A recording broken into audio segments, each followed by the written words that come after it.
beautiful creatures of the world, and welcome back to Coffee with Kerri-Lynn. It's a beautiful day in the far north of Maine, up along the Canadian border, in the crown of Maine, and I hope it's a beautiful day wherever you are as well. I took last week off. It was just like this all week long, and my man had a vacation week, so he decided to help me out on the homestead, and we decided to do yard cleanup. That's what we do every spring. Spring came early, about 2 to 3 weeks early, so we just kind of took advantage of it, and I didn't have a lot of time. I was tired. I didn't have a lot of time. We lost a couple trees over the winter, so we had to clean that up. We had some shingles come off the barn roof. We had to clean that up. We're assessing the greenhouse. This is the year we buy plastic again, so we're assessing that, and there's no snow on the ground. So all winter long, what I do is I plot out my garden for the spring, and then I start looking at stuff, and I'm like, that can't go there. It's got to go here. We do a lot of companion planting here. We want to do vertical planting this year. The weather can't be trusted, so we don't know what kind of a grow season that we're going to have. Is it going to be wet? Is it going to be dry? Is it going to stay spring-like, or are we going to get cold again? We don't know. So I'm reassessing some things. We do rotation planting. So where I had my potatoes last year, I'll do a little cover crop this year. We try not to put the potatoes in the same section. It's every 3 years. So I have 3 places in my yard that I can put my potatoes, and they rotate out. So I think I'm going to do some of them in laundry baskets to show you guys how that's done. I got an amazing yield out of laundry baskets 2 years back. So I think we're going to try that again. You can keep things, when you do container gardening, you can keep things a little more predictable, a little more stabilized than you can just kind of out in the elements. And the elements here are crazy. I heard people say last week that they were going to put their seedlings out if the weather kept up. Please don't do that. I know you're new to the county. Please don't do that. You're going to lose everything. Start again. That's what you're going to be doing. Because I can almost guarantee you we're going to have another cold snap at some point coming up. This is kind of fake. It's kind of fake weather. Hello, if you are joining me on YouTube. Think about subscribing to my channel. Give me a thumbs up. Give me a thumbs down. Comment in the comment section below. I will comment back to you. If you are a YouTube creator and you subscribe to my channel and you have an active YouTube channel, meaning you put at least 2 videos a month up on your channel, I will reciprocate and I will subscribe to your channel. I think that it's very important for small creators to kind of band together and build a little community. And I have been watching a few creators who have subscribed to this channel, and I will be shouting you guys out very, very soon. I really do like your work, so we can kind of share an audience. If you are joining me on Spotify, iHeartRadio, Amazon Music, YouTube Music, and now Pandora, welcome to my podcast. Please think about following me on the audio-only platform. Give me a 5-star rating over there. If you are new to me, because you've never seen me before on Pandora, I'm a little variety show. I am a homesteader. We talk about homesteading, animals, politics. We talk about the current events. We talk about love, relationships, marriage. Big kids, little kids, adult kids, grandkids. We talk about it all. Life, love, the pursuit of your happiness, and of course, liberty. And that's just how it works over here. We talk about the women's role on the homestead. We talk about traditional marriage in traditional ways. That's as polite as I can put it. I don't buy into the psychosis. There you go. If you want to have the more spicy content, please join me over on Rumble. I'm Coffee with Kerri-Lynn, no hyphen. That's Coffee with Kerrilynn. More spicy things, because y'all know that we can and can't talk about things on these platforms. I'm on social media. Facebook and Instagram, I'm Coffee with Kerri-Lynn. Over on X, I'm at Coffee with Kerri. Anybody who follows me over on social media, I will follow you back. You don't have to be a creator. We're going to be starting to do Facebook Lives over there on the Facebook thing. So there you have it. There you go. Here we are. Let's get into today's show. Ladies and gentlemen, we have been doing the 5-can challenge since January. If you don't know what the 5-can challenge is, you can participate at any time. You go to the grocery store, you buy your regular groceries, you put 5 extra cans of something that you would put in your pantry on the back shelf. Leave it there until you need it. Make sure it's food that your family actually eats. There's no point in putting food away if your family doesn't like it, because they're not going to eat it, and you're going to just have an absolute waste. Now, I've been getting some grief from a few people who have emailed me. I know it's a bad economy. I know it's very difficult to pay your bills. I know it's very difficult to put food on your table. So if you comment to me or you email me and you say, I can't, I'm on a fixed income, I can't do this, we are going to go through, you and I, what you do buy to eat.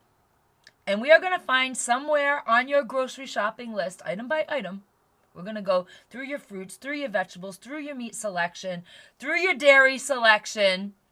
And we're going to find the crap that's no good for you, and we're going to put it back on the shelf. And you're going to get 5 cans of something to put into your pantry as food storage.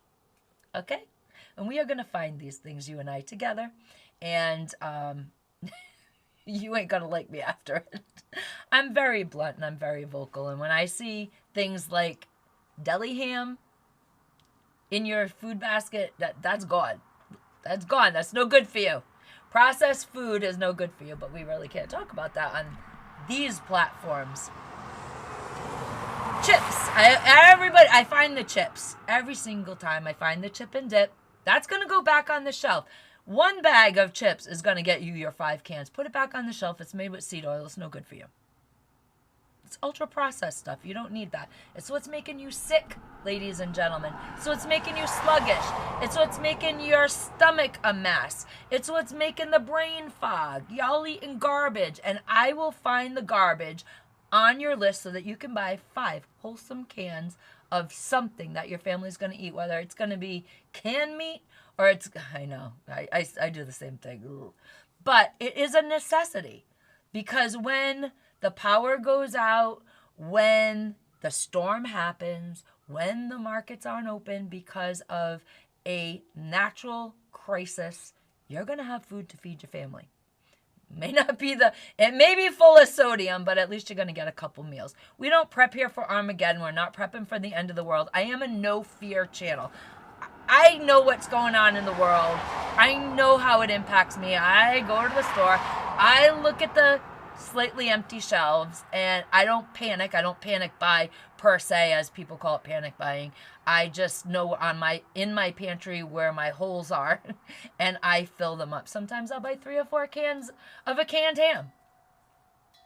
Not because I think the world's going to end, because we have a homestead and we are self-employed. And if you know anything about self-employment, you know it can be erratic and unstable in your industry at certain times a year.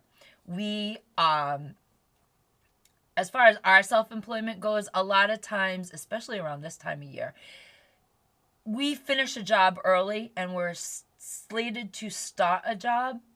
And sometimes you can't get to the next job because for whatever reason, the people have you scheduled for a certain day. They can't have you come early because they've scheduled, a vacation, so you can't be at their house doing the work. And so sometimes you can go like a week without a paycheck as we transition jobs to jobs, because we don't like to back our jobs, simply because we don't want to make clients wait. That's another whole crisis in itself, is when a job runs over and then you have to explain to a waiting client that their schedule has to be moved. It doesn't go over so well sometimes, and therefore, you need a food pantry. That's what we prep for. Sudden, unexpected job loss. This winter, we had the car. The car went down. Our car went down for almost a month. It was very pricey to fix. And they couldn't get the part in. Then it was super expensive to put in. And, this is the way life goes. And when I was paying my car bill off while we were waiting for the car, we had some staple food items, and I cooked off my pantry a lot, whether it was just spaghettis, whether I made my own sauce with my canned tomatoes. We have a homestead. Gardening is unpredictable, as I explained at the beginning of this podcast. Gardening can be very unpredictable. We grow all organic. We do not use commercial fertilizer. We do not use chemical fertilizer. We make our own fertilizer, which will be coming up in a future video. Making your own fertilizers. Certain fertilizers are good for certain things, so we make a couple different fertilizers that we use on our gardens, on our produce, so that we don't destroy our soil with the commercial stuff. Because when you use commercial stuff, it ruins your soil, and you need more commercial stuff. It's just a vicious cycle. You need more and more and more of the commercial stuff. So what we did 14 years ago is we stopped using all the commercial things, and we soil build, which will be up on a future video podcast. We'll talk about building your soil up and not destroying your soil, because you need all the nutrients and the biomes in your soil to help your plants grow nice and healthy under all kinds of weather conditions. So that's just some of the stuff that's up and coming. However, when you grow organic, back to the topic, I know, over the river, through the woods today. When you grow organically, sometimes you don't have the yield you think you're going to have. And some years are too rainy, some years are too dry. Some years the sun don't come out at all. It's too cold up here in the far north of Maine, up along the Canadian border. And so although we use seeds that are prolific, they're all heirloom seeds. They have a very short growing cycle because of where we live. When you go to plant your garden, you need to grow on the cycle where you live. We have a very short growing season up here. And sometimes, like I said, it's just not prolific for the canning. And sometimes you need extra, and that's where the grocery store comes in. Now, that being said, I'm going to find that damn Kelloggs cereal in your grocery cart, and I'm going to throw it out. You can buy a bunch of canned goods instead of that damn Kellogg stuff. That damn CEO at Kellogg's, he needs his dang head examined, ladies and gentlemen, beautiful creatures of the world. This irritates me to no end when these big corporate CEOs come on and say, we understand that times are tough and putting dinner on the table is getting more and more difficult. So switch out something healthy and nutritious that you'd give your family for dinner and give them a dinner of cereal. Have y'all ever given your kids cereal for dinner? Within a half hour, these kids are hungry. It's not enough, and it's no good for them. Get rid of the cereal. Get the cereal out of your grocery cart. That's where I stand on that. Get yourself some organic. I know, here we go. We're going to have the organic. The people who don't want to buy the organic, can't afford the organic, don't want to give up the Dunkin' Donut coffee, the Tim Hortons coffee, the Starbucks coffees to get organic food.